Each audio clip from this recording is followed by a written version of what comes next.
Morning, peeps. Good morning, everyone. All right, let's see what there is to talk about today from the world of boxing. Before we do that, don't forget to hit that subscribe button if you're new to the channel. Don't forget as well to like and share the vids. Let's have a quick sip of this. That is beautiful. That is beautiful. Remember, we're off to fight camp Wednesday evening, so we are going to do behind the scenes on Thursday, Friday, and definitely Saturday this time. I'm going to try and get loads more interviews, try and give you guys a bit more better quality. That's what we're going to try and do, a bit better quality. All right, let's see what there is to talk about today. What's this one? Errol Spence. I want to retire Pacquiao, but I respect him for taking his fight. Yeah, it's very likely he retires Pacquiao, to be honest with you. I was even thinking, even if Pacquiao wins, big if, isn't it? But if he wins, I mean, he might just call it quits then. I mean, that's a way to go out, right? Imagine that as your last fight and you beat the unbeaten Errol Spence, a guy that's what, number 6, number 7 pound for pound. That'd be some monumental achievement. But yeah, I do expect Spence to win. This is the first fight that I think we're gonna try and do at the studio.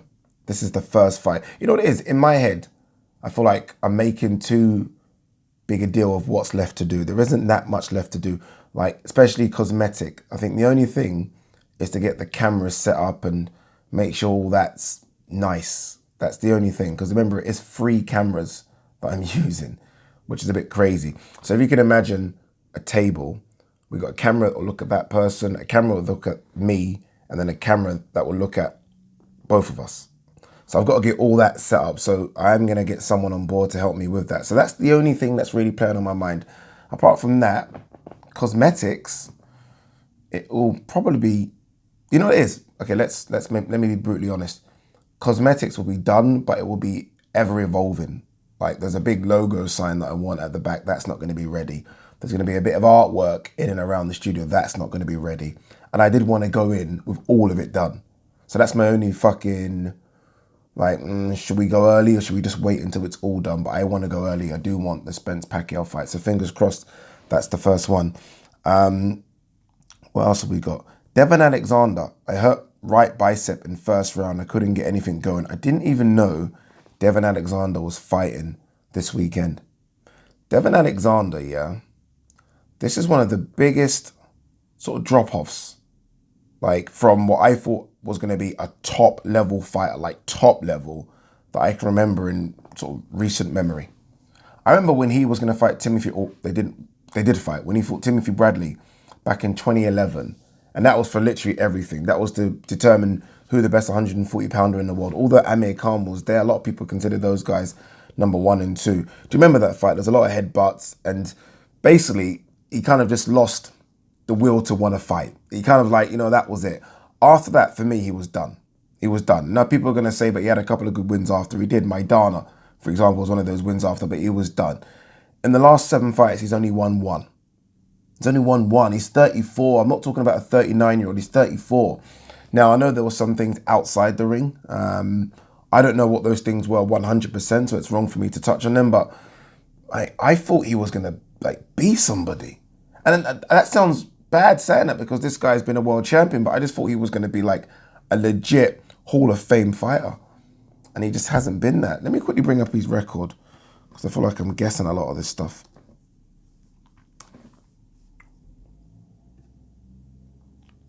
All right, so in 2011, he had that fight with Timothy Bradley, right?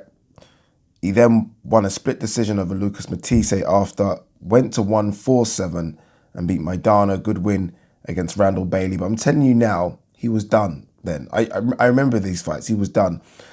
Fought Lee Purdy. Then he got beat by Sean. And this is where the run started to get really bad. Beat Soto Garas, then lost to Amir Khan, lost to Aaron Martinez, beat Walter Castillo, drew with Victor Ortiz, lost to Berto, lost to Redcatch, lost to, or this fight that was on the weekend where he hurt his right bicep, Santa Maria. So yeah, that's 1 win in his last 7. That's crazy. And let's not forget, up until the Bradley fight, it was unbeaten. Had the IBF title in the WBC 140-pound belts. Damn. You know when he really peaked? When Devon Alexander really peaked is when he beat Juan Urango. Do you remember? Like, no one could stop Juan Urango. No, like, Urango was just that guy. You beat him, but you couldn't stop him. He knocked him out. And everyone was like, yo. Because Urango was kind of billed as the 140-pound Mike Tyson.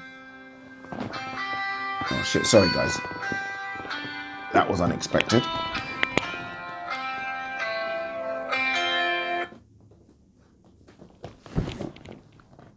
I thought I put my phone on mute. Yeah, sorry. So Urango was billed as the 140-pound Mike Tyson.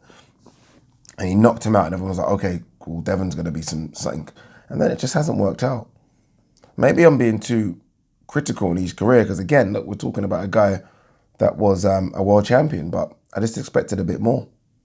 Maybe it's the kind of way I expect more from Andre Berto. I expected more from Berto. I expected way more from Broner. Broner's his own issue. I think Broner had all the talent, but outside problems. Where maybe Berto and Devon just didn't have the talent I thought they did. I don't know. Where were we? Fabio Wardley wants British, Commonwealth and European titles, expects Joyce to vacate. Yeah, Joyce, I believe, has the British. I'm trying to think of an opponent for him for the British. Again, there's a couple of names that immediately jump out and you think, okay, so one is Dubois for the British, potentially. Dubois has obviously got a fight in America. You wonder, does Dubois want the British? He's held it already before. Dave Allen, if he has legitimately come back from retirement. Nathan Gorman, these type of names are there. And I think those are the next steps, I think. And then we'll see. But I did say on my video yesterday, I don't know if it was the live or the one in the morning, that even if he gets the British and that's his ceiling, what a career already. I didn't expect this from a guy that came from a white collar background.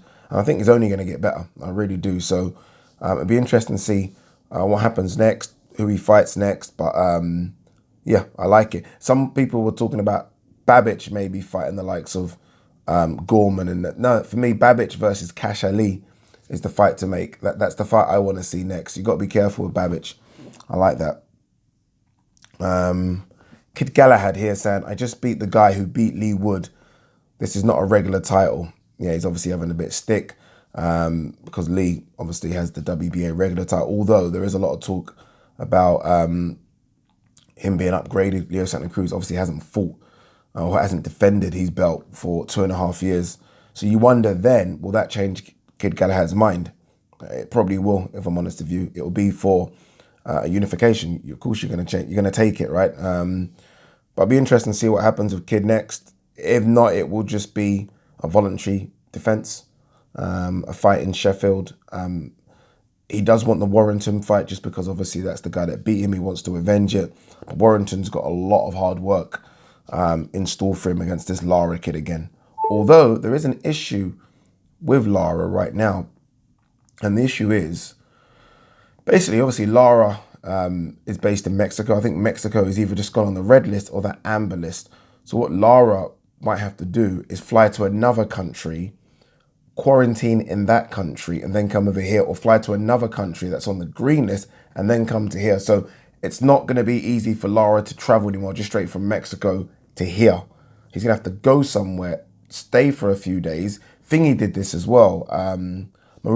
Mutalani, who fought Sonny Edwards, obviously coming from South Africa. So he's impeded a little bit here, Lara. So he's going to have to go somewhere. Or if he comes straight from Mexico to here, he's going to have to quarantine in his hotel room for 10 days. So Lara needs to kind of get a move on, decide what he's doing now. So his plans would have changed a lot from doing a full camp in Mexico, then just traveling over and getting acclimatized. Now he's going to have to do a lot of his camp somewhere in Europe and then come over. So not that that should in any way stop him from getting, or not that that should deter him from putting in a good performance, but still, I mean, you don't want that in the lead up to a big fight. Now, this is starting to trend a little bit now, and that's Amir Khan versus Kell Brook. Now, look, I know a lot of you are going to be saying, oh, for fuck's sake, we don't want it anymore. We do. We do. Let's be honest, we do want it. Why would we not want it? Yes, it's not what it was 6, 7. We can even go back further, actually, 10 years ago. It's not that fight. We know it's not that fight. I mean, once you can sort of reprogram your brain to knowing it's not that fight, it's still a fight you would want to see. It's still a fight potentially, and this is not me saying this, that people would pay to see. And I don't mean pay as in tickets, I mean pay as in pay-per-view. I think Amir Khan finally now wants it, and I say finally like that because I think he's the one that didn't want it for many, many, many, many years, and Brook's always wanted it. I think Brook wants it even more so now because it will pay him millions. So not only does he want it because he wants to beat Amir Khan up, but now it's a case of, okay, this could be my last fight to make some real good money. You think of anything out there for Brook right now at 154 or 147, there is no money fight out there for him. After the Terence Crawford fight, he's no longer a big name draw. Well, he was never a big name draw in the States, but he no longer can put his name in there and say, okay, I'll fight this person. No one will be interested. So for Brook, it's his last big fight. For Khan, I still feel like there could be a fight in the Middle East that makes him money just because he has that pull there. But yeah, I do think both of these guys now want it. Both of them are now, as far as I'm hearing, pitching it to whoever. So whether they'll be pitching it to ESPN, pitching it to Sky, pitching it to DAZN. It's a case of, okay, who's going to pay us the most money for that fight? I have a feeling it's more likely to be on Sky Sports. I think Sky Sports will take it and chuck it on box office. That's what I think. I think DAZN would want it, but I think Sky would take it because of obviously what's happened, right? They want the content right now. And it will go on pay-per-view. There's no two ways about it. It will go on pay-per-view and it will go on at $19.95. And for all the detractors, and I'm one of them because it's not what it used to be, it will make a bucket load of money. A bucket load of money. And I expect it, if it's going to happen this year. I mentioned that I saw KELL BROOK, obviously at the at Fight Camp Week 2, and he's a lot slimmer than I expected him to be, which suggests that he's already in some start of a mini camp, especially if the fight's at 147. Look, Amir Khan will dictate where this fight takes place. He's still, unfortunately, the A side in this one. It's not a 50-50 split, I don't think. So if Amir Khan's best opportunity is to fight Brook at 147. Even though 147 is a bad weight for Khan right now, that's his best opportunity. So if you're Brook, it's a case of staying around the 160, 165 mark and then having to chop off the last sort of 20 pounds. So I can see this fight happening. I really can. It's a massive shame for us fight fans that it's happening this late, but at least both of them have dropped off at the same rate. Do you know what I mean? It's not like one's there and, you know what I mean? Both of them still have kind of dropped off, and I still want to see it. I still do want to see it. We've got to understand, although both of them have dropped off, the person that's kind of embarrassed both of them is the pound for pound number 2 right now, and that's Terence Crawford. So yeah, they've dropped off, but you know, we're not chucking them in a retirement home, are we? I mean, they both can still fight. And yeah, I have a feeling it's going to happen. Obviously, Amir Khan, we've seen the photos of him training with Terence Crawford. I don't know if that's a proper relationship. I don't know what's going on with Amir Khan in terms of who his training setup is. I don't know if he's left Virgil. I don't know what's going on with Amir, but I did see him with Crawford's people. So I don't know if that's a new switch. But yeah, peeps, I think we're going to see it. 10 years too late, but we're going to see it. Well, I'm telling you, we're going to see it. Like I would have seen. Look, I mean, it's not the same because it's Mayweather Pacquiao, but that was 5-6 years too late, and it still had everyone's eyes fixed and glued. Don't get me wrong, Floyd was still at a very high lick, and Pacquiao was as well, but that was late. You still wanted to see it. Think of the fights we didn't see that I would have still wanted to see. Bo Lewis late. Do you know what I mean? So I'm very, very upset about it, but I still want to see it. I actually now give Khan a much better chance than I had before, by the way. Like before, I was like, oh, Brook would destroy him. Honestly, before, this fight happened 10 years ago, Brook flattens him. This fight happened 5 years ago. For me, Brook flattens him. I'm not even saying it as a Khan hater, I'm not. I just believe that Brook would have flattened him. Now, I'm not sure. I'm not sure, man. Is Brook's punch resistance gone? Is the 147 limit way too... Like, I feel like it's too much. I feel like he just loses too much trying to get down to 147. ideally, to make this fight fair, you make it at 150, 151. You don't make it at 154. Brook will be too big, too strong. You make it at 151. Let's make it fair. 147 is just going to kill Brook. It really is. But Brook will take it because of the money. He'll take it. And it'll be very big money. It'll be very, very big money. So yeah, let's see where it lands. But don't be shocked if it. Don't be shocked if the fight happens this year. I wouldn't be shocked. And for Sky, it's weird because obviously as soon as Matchroom left Sky, everyone's like, oh, Sky are done. For Sky, imagine you're going to get AJ Usyk, which is going to do very, very big numbers. And potentially in December, this is, again, I'm just chucking it out there, I don't know if this happening. Potentially you could get KELL BROOK. It's not bad for Sky, who are supposedly not in the boxing business anymore, is it? Not bad at all. What's this? Virgil Ortiz denies rumours that he ducked Terence Crawford. He definitely didn't duck him. He openly admitted that, he's not ready for the fight. It's not a duck. It's just, you got to be smart about your progression. You're not ready for it. Fine. Cavi Velasquez, then maybe a couple more steps, then a Terence Crawford. I mean, that's not duck. That's smart. You got to know where you are. You got to know your capabilities and levels. I mean, as much as we think Virgil Ortiz and Boots Ennis are the next breed, the next guys, they're not ready for Spence and Crawford yet. They're not. And don't anyone say they are. They're not.